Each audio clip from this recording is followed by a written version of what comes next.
Plot বরাদ্দে দুর্নীতির পৃথক ৬ মামলায় শেখ পরিবারের ৭ জন সহ ২৭ জনের বিচার শুরু হয়েছে। সকালে ঢাকা বিশেষ জজ আদালত ৫ ও ৬ এর বিচারক এই আদেশ দেন। এ সময় আদালতে কোনো আসামি হাজির না থাকায় তাদের বিরুদ্ধে গ্রেফতারি পরোয়ানা জারি করা হয়।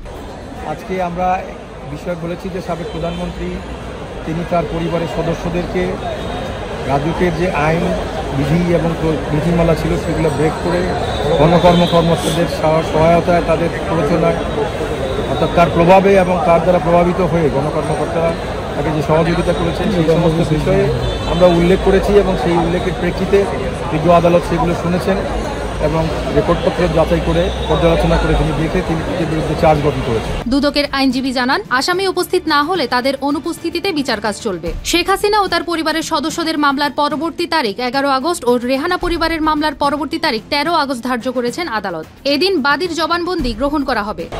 টোটাল আসামির সংখ্যা হচ্ছে মোট ২৭ জন।